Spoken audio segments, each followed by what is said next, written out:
FM News Talk 97.1. On-demand audio. Regardless, so I want to get back to this Second Amendment issue where Hillary Clinton has said repeatedly she doesn't have any issues with the Second Amendment. It's what she told Fox News when she sat down with Chris Wallace. But I think there may be evidence to the contrary. Fox News Radio's Eben Brown is joining us right now with, I guess, more of an effort now from what Gabby Giffords and a few others on this issue. Right, Eben? Good afternoon. Yes, there's been a little bit of an effort among Democrats running for office, as well as the Hillary Clinton campaign itself, to talk more about gun issues, gun violence, and perhaps even gun control. Yesterday I attended a press conference with Debbie Wasserman-Schultz here in Miami, or actually it was at Fort Lauderdale. She, even though she is no longer the head of the Democratic National Committee, she is a congresswoman. She's running for re-election.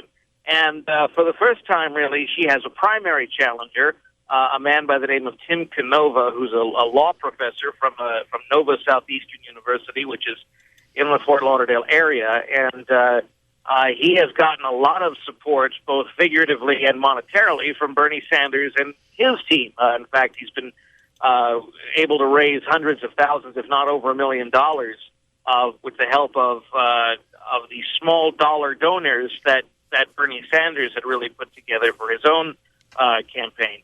But at this press conference yesterday, and yes, former Congresswoman Gabby Giffords, herself a survivor of an assassination attempt, and her husband, the retired astronaut Marc Kelly, were there, to pitch Debbie Wasserman-Schultz for re-election, as well as to make a call for more gun control, as well as to decry the comments made earlier this week by Donald Trump with regard to gun owners and supposed or so-called Second Amendment people.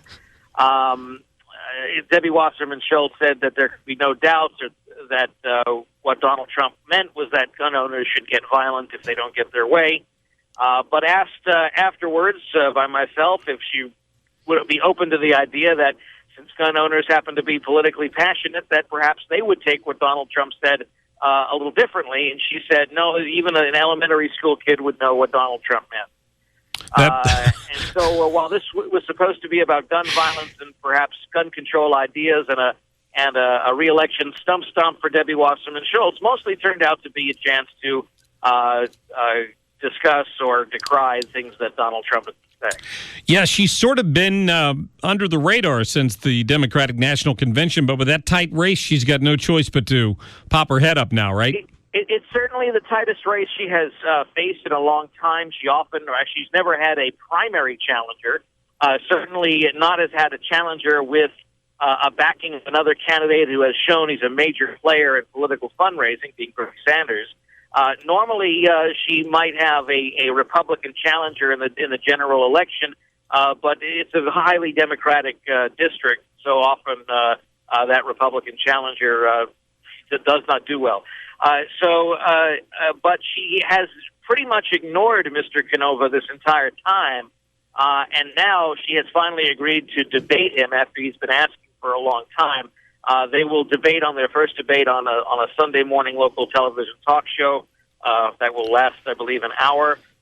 They've also agreed to a secondary debate on another station here in South Florida.